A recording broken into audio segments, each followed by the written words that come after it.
عید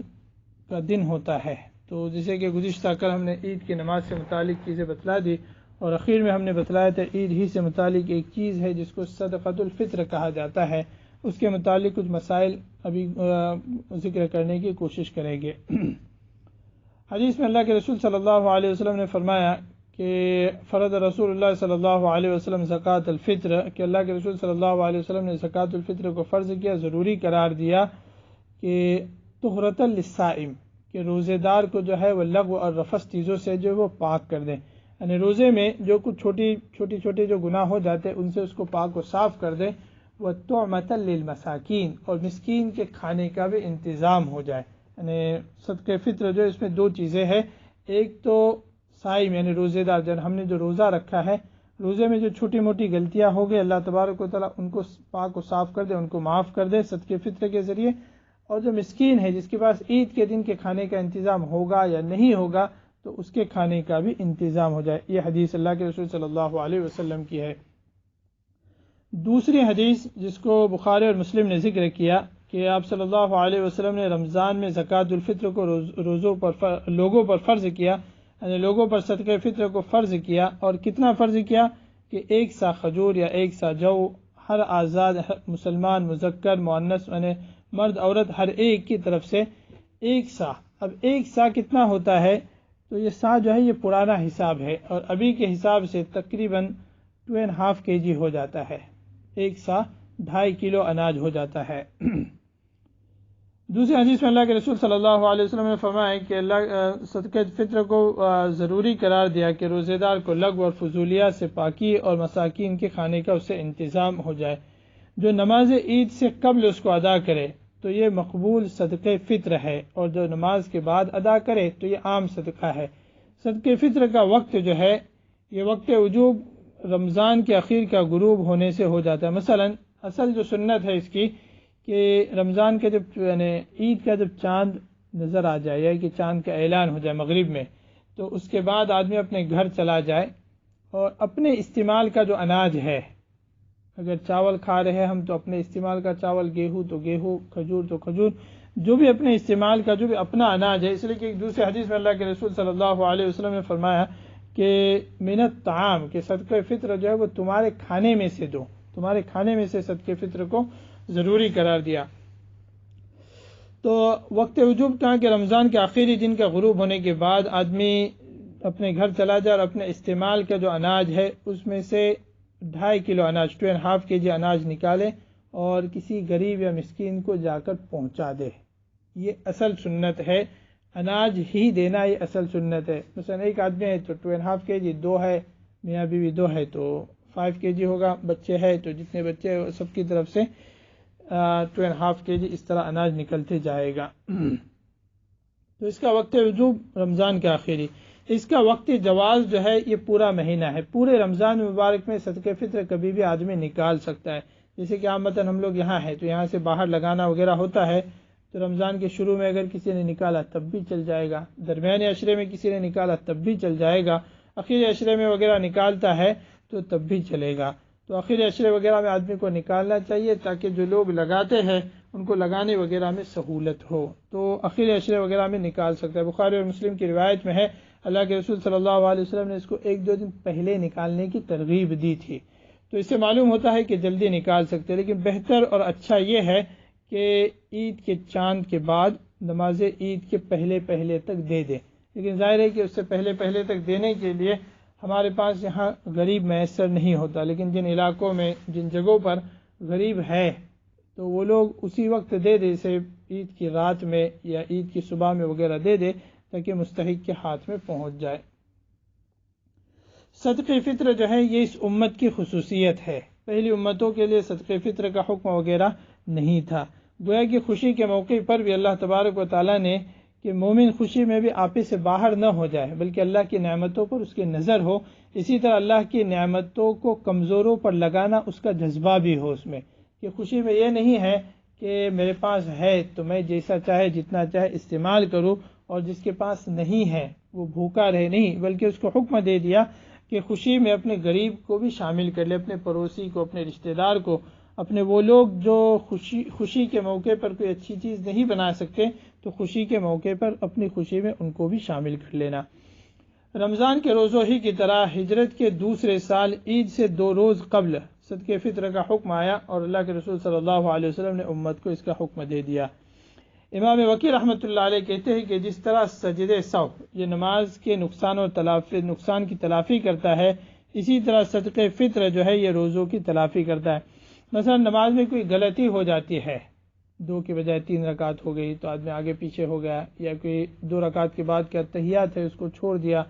یا کوئی ایسی غلطی ہو جاتی ہے تو آخر میں سجدے سہو کر لیتا ہے تو اس کی نماز جو ہے وہ صحیح ہو جاتی ہے۔ روزوں کی حالت میں بھی ایسی کوئی چھوٹی موٹی جو غلطیاں ہو جاتی ہے، جب بندہ صدقہ فطر ادا کرتا ہے تو ان غلطیوں کو اللہ تبارک و تعالی معاف کر دیتے ہیں، اس کا روزہ اور اس کی عبادتیں جو ہے وہ صحیح اور درست ہو جاتی ہے۔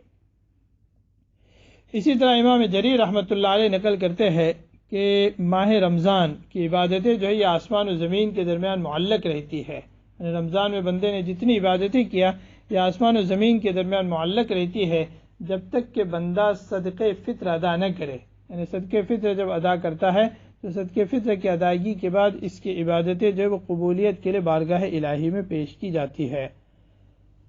اب یہ صدقہ فطر کون نکالے،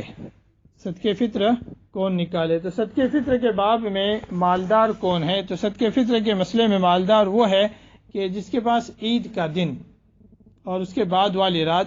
اس کا اپنا خرچہ اور اپنے جن لوگوں کا خرچہ برداشت کرتا ہے، اپنی فیملی، والدین وغیرہ جن کا خرچہ سال بھر برداشت کرتا ہے، تو اس ایک دن کا ان کا خرچہ مکمل اس کے پاس ہے اور اس سے زائد اتنی رقم اس کے پاس ہے جس میں وہ صدقہ فطر نکال سکتا ہے، تو ایسے ہر شخص کو صدقہ فطر نکالنا چاہیے۔ اگزامپل کہ ایک دن کا خرچہ فیملی جتنی بھی ہو تو اس کے پاس جیسے کہ ایک دن کا اس کا خرچہ جو ہے وہ 100 پاؤنڈ ہے عید کے دن کا، یا 200 پاؤنڈ ہے، تو یہ 200 پاؤنڈ اس کے پاس ہے، اور پھر وہ 4 لوگ ہیں تو ان کا صدقہ فطر ابھی 4 پاؤنڈ کے حساب سے تو تقریباً 16 پاؤنڈ ہوتا ہے، تو ایک دن کا خرچہ اس کے پاس 200 پاؤنڈ وہ ہے، اور فیملی کے جتنے لوگ ہیں ان کا صدقہ فطر نکالنے کا خرچہ وہ اس کے پاس ہے، تو ایسے ہر شخص کے ذمہ صدقہ فطر نکالنا یہ فرض اور ضروری ہو جاتا ہے۔ صدقہ فطر کے لیے زکوٰۃ کا نصاب کہ 7.5 تولہ سونا ہو یا اتنی چاندی ہو وغیرہ یہ ضروری نہیں ہے، بلکہ عید کے ایک دن کا اس کے پاس خرچہ ہے اور اس سے زائد اتنی رقم ہے جس میں وہ صدقہ فطر نکال سکتا ہے، تو اس کو صدقہ فطر نکالنا یہ ضروری ہو جاتا ہے۔ اور صدقہ فطر کا جو اصل مقصد ہے کہ عید کے دن مستحق کو کسی کے سامنے ہاتھ پھیلانے نہ پڑے، جو بھی غریب ہے اس کو کسی کے سامنے ہاتھ پھیلانے نہ پڑے، بلکہ امیروں کو حکم دے دیا کہ تم خود نکالو اور ان کو پہنچا دو۔ کتابوں میں یہ بھی آتا ہے کہ 2 دن روزہ رکھنا یہ حرام ہے، یعنی کل 5 دن ہے، جن میں سے 2 دن یہ ہے کہ عید الفطر ہے اور عید الاضحیٰ ہے، ان دونوں دنوں میں روزہ رکھنا جو ہے یہ حرام ہے، اور ایام تشریق یعنی ذی الحجہ کے 11، 12، 13 ان میں،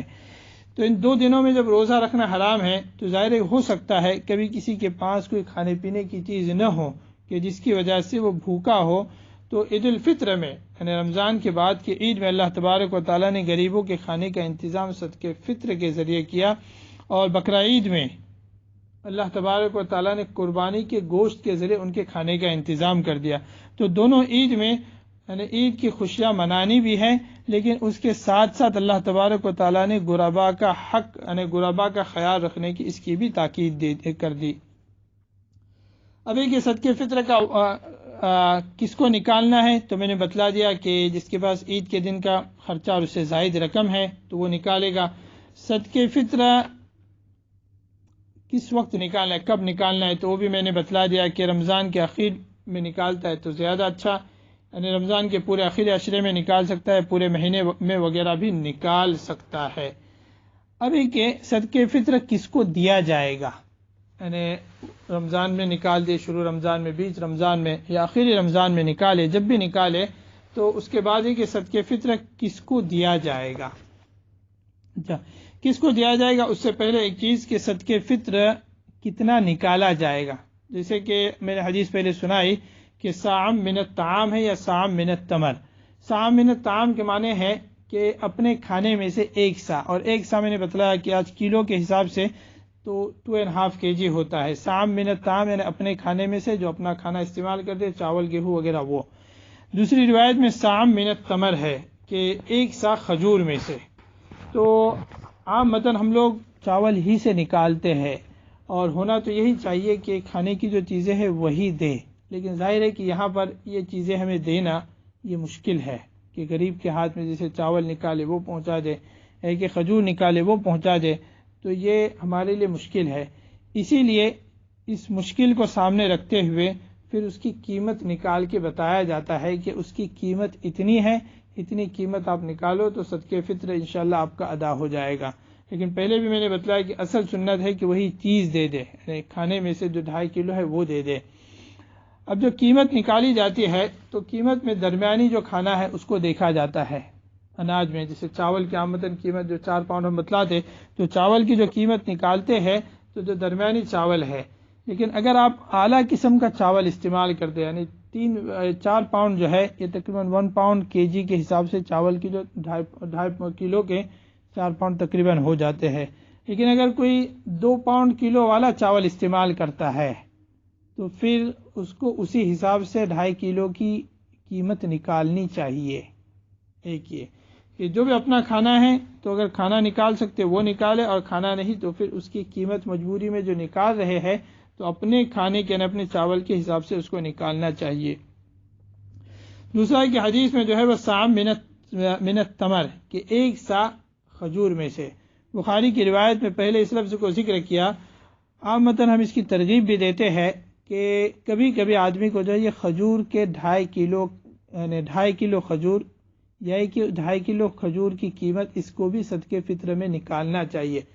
ہم کم سے کم چیز لیتے ہیں، یعنی غریب کو جو ہے دینے کا جب موقع آتا ہے تو ہم کم سے کم دینے کی بات کرتے ہیں، حالانکہ جب غریب کو دینے کی بات آئے تو ہمیں ہونا چاہیے کہ صحابہ کا جذبہ ہم میں ہونا چاہیے کہ یؤثرون علی انفسہم ولو کان بہم خصاصہ، کہ وہ لوگ اپنے آپ کو خستہ حالت میں رکھتے تھے لیکن دوسروں کو جو ہے وہ ترجیح دیتے تھے۔ اس قرآن مجید کی اس آیت میں بارہا واقعہ سنا ہوگا صحابہ کا، کہ ایک تو وہ واقعہ کہ ایک صحابی ان کے مہمان آتے ہیں تو چراغ کو بجھا لیتے ہیں کہ مہمان کھاتا رہے، اور وہ یعنی کھانا کم تھا تو مہمان کھائے اور یہ نہ کھا سکے اور مہمان کا پیٹ بھر سکے، تو وہ لوگ اپنے آپ کو جو ہے وہ خستہ حالت میں رکھتے تھے، کم حالت میں رکھتے تھے لیکن دوسرے کو اچھائی میں رکھتے تھے۔ تو یہ جذبہ ہم میں بھی ہونا چاہیے۔ تو عامتاً ہم چاول ہی کی قیمت نکالتے ہیں لیکن کھجور کی قیمت کو بھی معلوم کرنا چاہیے کہ 2.5 کلو جو ہم کھجور استعمال کر رہے اس کی قیمت کے اعتبار سے بھی کبھی کبھی صدقہ فطر نکالنا چاہیے۔ 2.5 کلو کھجور اگر 7-8 پاؤنڈ کلو تقریباً کھجور ہے تو 8 پاؤنڈ کلو پکڑ لیں تو 2.5 کلو کے حساب سے تقریباً 20 پاؤنڈ ہو جاتا ہے ایک آدمی کا صدقہ فطر، ایک آدمی کا تقریباً 20 پاؤنڈ ہو جاتا ہے۔ کبھی کبھی اس طرح بھی نکالنا چاہیے، اگر گھر کے سب افراد کی طرف سے نہیں نکال سکتا تو 1-2 افراد کی طرف سے اس طرح بھی نکالنا چاہیے۔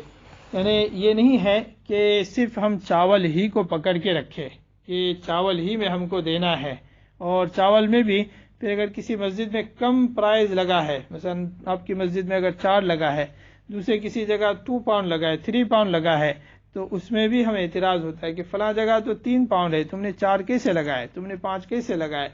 تو اس میں یہ نہیں ہو، اس میں آدمی کو جو بڑھ چڑھ کے اور زیادہ دینے کی فکر کرنی چاہیے، یہ نہیں ہے کہ بھئی تم نے زیادہ کس طرح لگائے۔ تو میں نے اس کا مکمل آپ کو حساب بھی سمجھایا کہ صدقہ فطر میں جو ہم قیمت عامتاً جو مساجد میں قیمت بتلائی جاتی ہے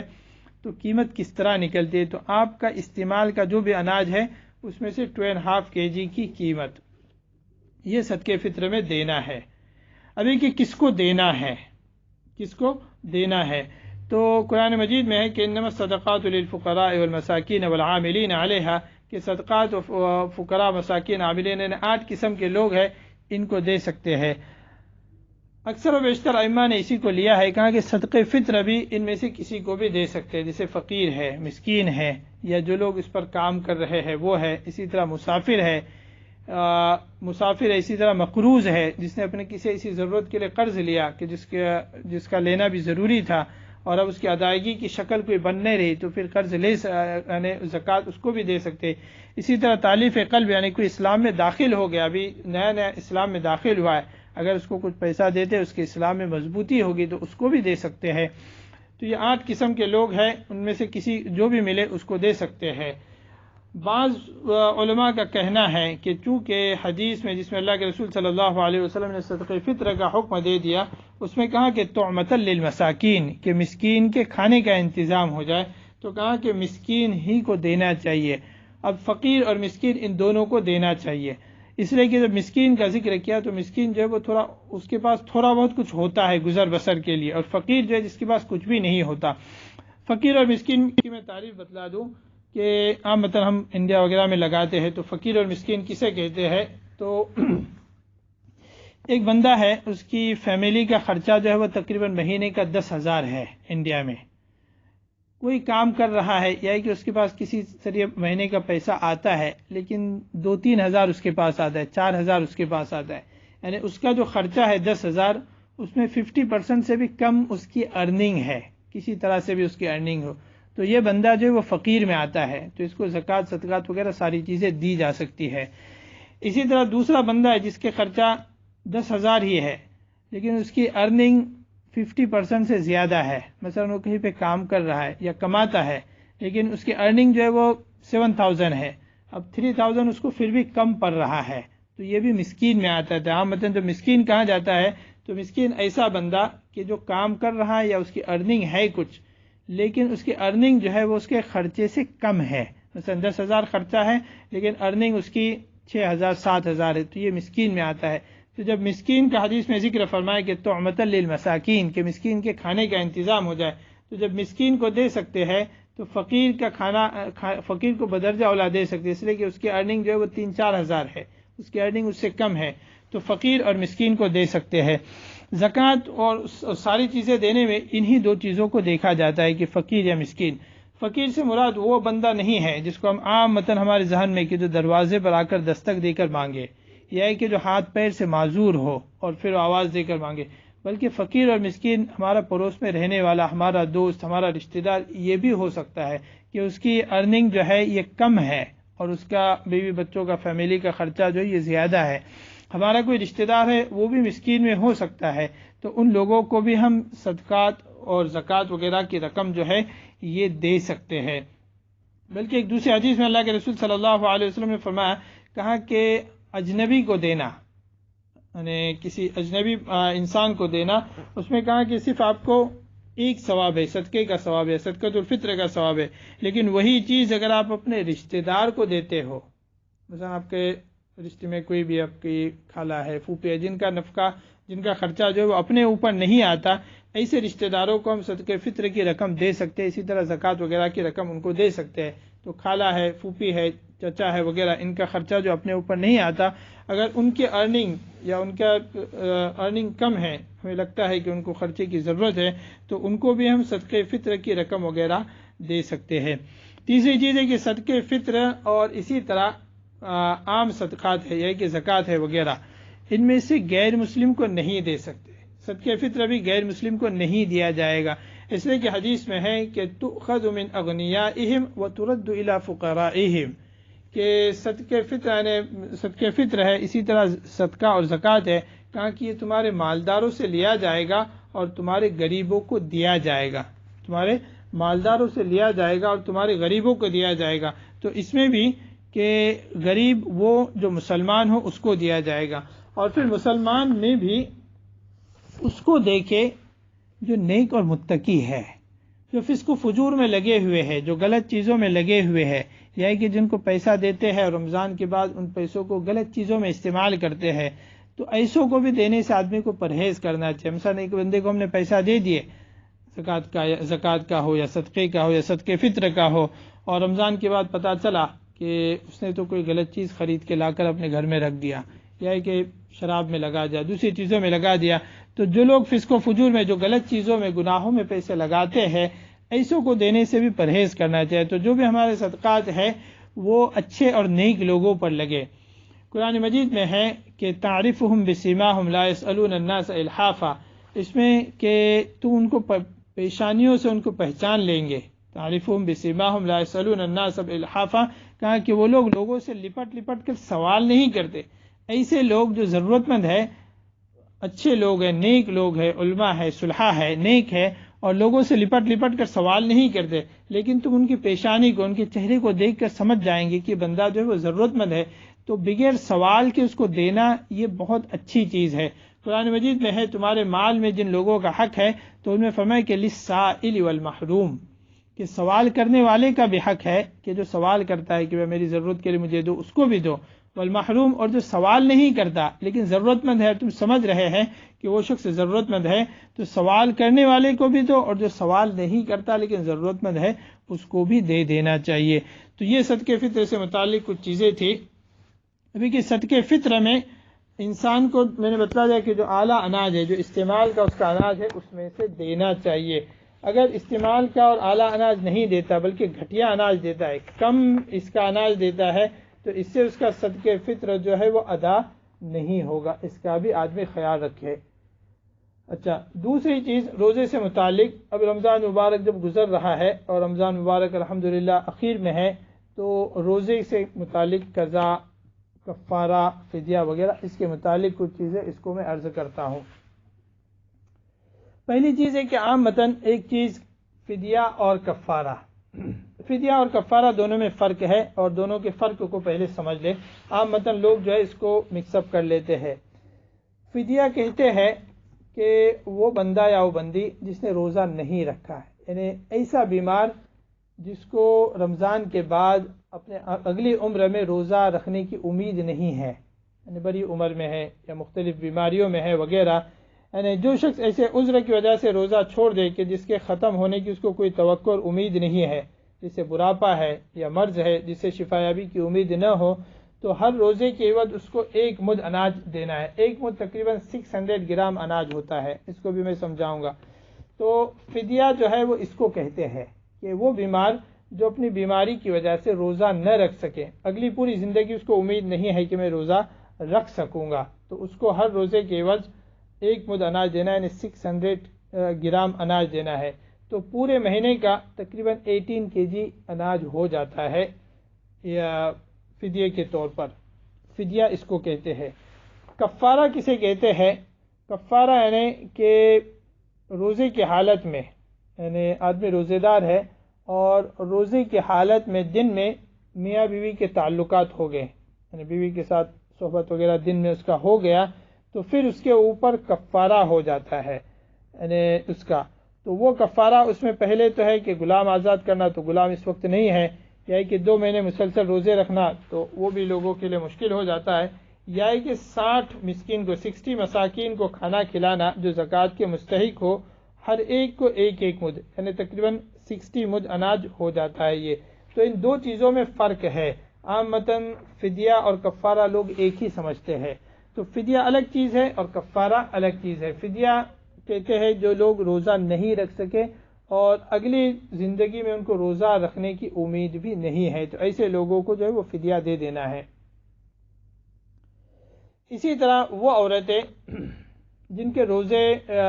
رمضان مبارک میں ماہواری وغیرہ کی وجہ سے چھوٹ جاتے ہیں، تو وہ عورتیں، یا کہ کوئی وقتی بیمار ہے، مثلا رمضان میں 1 ہفتے کے لیے بخار ہو گیا، یا کہ کوئی اور بیماری ہو گئی، آدمی صحت مند ہے، تو رمضان کے بعد جب یہ صحت مند ہو گیا تو جتنے روزے رمضان میں چھوٹ گئے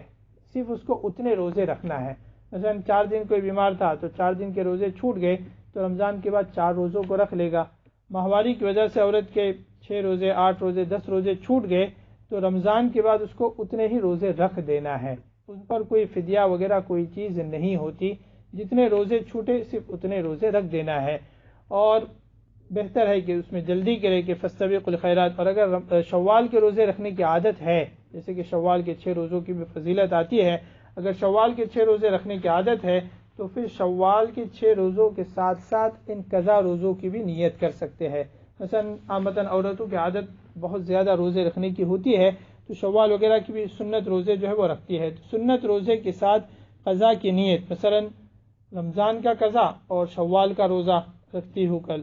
تو دونوں ایک ساتھ ہو جائے گے، تو شوال کے 6-7 روزے شوال میں رکھ لیے تو ان کے روزوں کی قضا بھی ہو گئی اور شوال کی سنت بھی حاصل ہو گئی۔ اسی طرح مرد حضرات بھی اگر شوال کے روزے رکھنے کی عادت ہے تو شوال کے روزے اور پھر رمضان کی قضا ان کو کر لیں۔ غرض اگلے رمضان سے پہلے جو اس رمضان میں جو روزے کسی عذر کی وجہ سے چھوٹ گئے تو اگلے رمضان سے پہلے ان کو ان روزوں کو رکھنا ہے۔ اگر اگلے رمضان سے پہلے انہوں نے ان روزوں کو نہیں رکھا تو پھر یہ روزے معاف نہیں ہیں، اس کے بعد والے رمضان کے بعد بھی ان روزوں کو رکھنا ہی ہے اس کو، لیکن اس کے ساتھ پھر ایک مد اناج بھی دینا ہوگا۔ ایک رمضان اگر تاخیر کیا، یعنی ایک سال پورا جب اس نے تاخیر کیا تو پھر ایک روزہ بھی رکھنا ہے اور ایک مد یعنی 600 گرام اناج ایک روزے کے عوض وہ بھی دینا ہے۔ اسی طرح جتنے سال وہ تاخیر کرے اتنے سال کا اس کو ایک ایک مد وہ بھی دینا ہے، لیکن ہے کہ یہ تاخیر بھول کی وجہ سے ہو گئی، یعنی یاد نہیں رہا اس کو کہ میں گزشتہ سال کا روزہ میرا چھوٹ گئے تھے، یا کہ اس پر اس کو فدیہ کی مقدار بڑھتی ہے وغیرہ اس کو علم نہیں تھا تو اس کی مقدار وغیرہ نہیں بڑھے گی۔ تو آدمی کو چاہیے کہ رمضان میں پہلے تو کہ رمضان میں بغیر عذر کے روزے نہ چھوڑے، اور اگر عذر کے ساتھ کوئی روزہ چھوٹ گیا ہے تو رمضان کے بعد جتنا جلدی ہو سکے اتنے جلدی اس کی قضا کرنے کی فکر کر لے، اور اگر نہیں کرتا ہے اگلے رمضان تک تو پھر اس کے بعد والے رمضان اگلے رمضان کے بعد اس کو اس روزے کی قضا بھی کرنی ہے اور فدیہ بھی دینا ہے۔ اسی طرح وہ عورتیں جو رمضان مبارک میں حاملہ ہو یا کہ دودھ پلانے والی ہو، دودھ پلانے والی عورت ہے، بچے کو دودھ پلا رہی ہے، یا کہ عورت حاملہ ہے وغیرہ، تو ان ایام میں بھی ان کو روزہ چھوڑنے کی اجازت ہے، معذور ہے، یعنی عذر ہے ان کا کہ وہ روزہ چھوڑ سکتی ہے۔ رمضان مبارک کے بعد جب ولادت ہو گئی اور اس کے بعد جب یہ فارغ ہو گئی تو پھر اگلے رمضان سے پہلے ان کو بھی صرف روزے کی قضا رکھنی ہے، مثلا پورے رمضان کے روزے نہیں رکھ سکی عذر کی وجہ سے، تو رمضان کے بعد جب یہ فارغ ہو گئے ان چیزوں سے تو اگلے رمضان کے پہلے ان روزوں کی قضا کر لے۔ یا کہ دودھ پلانے والی عورت ہے تو اس کے لیے بھی سیم ہے۔ اب حاملہ یا مرضعہ حاملہ یا دودھ پلانے والی عورت اگر روزہ نہیں رکھ رہی ہے تو دو چیزیں ہوگی، ایک یہ کہ اس کو اپنی جان کا اندیشہ ہے کہ میں روزہ رکھوں گی تو مجھے نقصان ہوگا، میری طبیعت خراب ہوگی وغیرہ، دوسرا یہ کہ اسے یہ اندیشہ ہے اپنے بچے کا کہ میں روزہ رکھوں گی تو اس سے بچے کی جان کو خطرہ ہے، مثلا جو حمل میں بچہ ہے اسے غذا کم ہوگی، اس سے اس کو نقصان ہوگا، یا کہ جو دودھ پلانے والا بچہ ہے تو اس کو نقصان ہوگا وغیرہ۔ تو جب بچے کا اندیشہ ہو اور روزہ نہ رکھے تو پھر اس کو ایک روزے کے عوض یعنی روزہ بھی رکھنا ہے بعد میں قضا، اور پھر ایک مد اناج وہ بھی دینا ہے۔ ابھی کہ صرف اپنی جان کا جب اندیشہ ہوتا ہے تو صرف قضا ہوگی، فدیہ وغیرہ کچھ نہیں ہوگا، لیکن اپنا اور بچے کا جب دونوں کا ہو تو پھر قضا بھی ہوگی اور فدیہ بھی ہوگا، اس لیے کہ اس روزے کے چھوڑنے سے دو جان کو نفع ہوا، ایک تو خود اس کی جان کو نفع ہوا کھانے پینے کا، اور پھر اس بچے کو نفع ہوا، تو دو جان کو جب نفع ہوا تو اس لیے کہا کہ جب آپ کی جان کو نفع ہوا تو پھر ہونا یہ چاہیے کہ آپ کی طرف سے غریب کو بھی کچھ نفع ہو جائے، جب آپ کی جان کو نفع ہوا تو آپ کی طرف سے غریب کو بھی کچھ نفع ہو جائے۔ ابھی کہ روزہ چھوڑنے پر یعنی جو فدیہ ہے، یہ فدیہ تقریباً 600 گرام اناج، بعض لوگ کہتے ہیں کہ بہت کم ہے 600 گرام اناج، جو آج ابھی پاؤنڈ کے حساب سے جب ہم بتلاتے تو تقریباً 1 پاؤنڈ کے اندر اس کی قیمت ہو جاتی، تو 1 پاؤنڈ ہم بتلاتے کہ جو لوگ روزہ نہیں رکھ سکتے بڑھاپے وغیرہ کی وجہ سے تو منیمم 1 پاؤنڈ جو ہے یہ دے دے،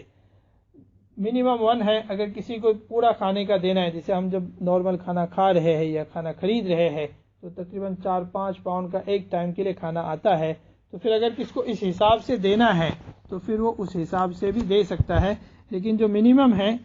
کم سے کم جو ہے وہ ہم بتلاتے ہیں۔ اب دوسری چیز کہ یہ جو ایک مد اناج ہے دینا ہے، یہ ہر ایک کو دینا ہے، یعنی ایک غریب بندہ بھی جو ہے یا غریب بندی بھی جو ہے وہ بھی اگر روزہ نہیں رکھ سکتے تو ان کو بھی یہ چیز دینا ہے، اس لیے یہ جو روزے کا فدیہ ہے اس کو بہت کم رکھا ہوا ہے، یعنی 600 گرام اناج یعنی پورے مہینے کا 18 kg اناج یہ ہو جاتا ہے، تو اس کو بہت کم جو رکھا ہوا ہے وہ اس وجہ سے کہ یہ غریب کو بھی دینا ہے، یعنی غریب نے بھی یہ دینا ہے، جو زکوٰۃ لے رہا ہے، جو فطرہ لے رہا ہے تو اس نے بھی یہ دینا ہے، تو اس کے لیے اس کو جو ہے وہ کم رکھا ہوا ہے۔ دوسرے کہ اگر کسی کو زیادہ دینا ہے، جیسے میں نے پہلے بتلا دیا، اگر کوئی زیادہ دے سکتا ہے تو پھر اس کو زیادہ دینا چاہیے۔ دوسرے کہ کچھ سوال آئے تھے ان کو میں جواب دے دوں۔ ایک یہ کہ صدقات وغیرہ کفارہ وغیرہ یہ کس کو دینا ہے، تو پروگرام میں اس چیز کو میں نے کور کیا۔ تو یہ جن لوگوں کو زکوٰۃ دیتے ہیں ان کو یہ چیزیں بھی دے سکتے ہیں۔ دوسرا سوال ہے کہ زکوٰۃ وغیرہ غیر مسلم کو دے سکتے ہیں کیا؟ اس میں بھی میں نے کور کیا تھا، تو غیر مسلم کو صدقہ زکوٰۃ یا صدقۃ الفطر وغیرہ نہیں دے سکتے۔ اسی طرح کس کو دینا ہے، تو کس کو دینا ہے اس کو بھی ہم نے کور کیا تھا کہ وہ لوگ جن کی ارننگ جو ہے یہ کم ہے اور ان کا خرچہ جو ہے وہ زیادہ ہے۔ ہر فیملی کا الگ الگ ہوگا، کسی کی فیملی بڑی ہے تو خرچہ زیادہ ہوگا، فیملی چھوٹی ہے تو خرچہ کم ہوگا۔ تیسری چیز ہے کہ زکوٰۃ کب نکالنی ہے، سال کے ختم ہونے پر یعنی یا سال کے شروع میں؟ تو سال کے ختم ہونے پر زکوٰۃ نکالنی ہے۔ مثلا ایک آدمی صاحب نصاب ہو گیا، اس وقت صاحب نصاب وہ ہے جس کے پاس تقریباً 250 پاؤنڈ ہے، چاندی کے حساب سے جو نصاب نکلتا ہے تو 250 یا اس سے تھوڑا اوپر کچھ ہوتا ہوگا، تو 250 پاؤنڈ کسی کے پاس ہے اور اس پر سال گزر جائے تو ایسے ہر شخص جو ہے وہ صاحب نصاب مانا جاتا ہے، اور ایسے ہر شخص کو سال ختم ہونے کے بعد اس کا اپنا جو خرچہ ہے وہ سارے خرچے وغیرہ اس کے نکلنے کے بعد اس میں سے جو رقم باقی رہے گی تو اس میں سے زکوٰۃ نکلے گی۔ تو یہ زکوٰۃ اور صدقہ فطر وغیرہ سے متعلق کچھ اہم اور ضروری چیزیں تھیں، اور جس کے بیان کرنے میں تھوڑا وقت بھی زیادہ لگ گیا ہے اور ریکارڈنگ بھی ہے، تو انشاءاللہ آپ کو وہ بھی مل جائے گی۔ سبحان اللہ وبحمدہ، سبحانک اللہ وبحمدک، اشہد ان لا الہ الا انت، استغفرک و اتوب الیک۔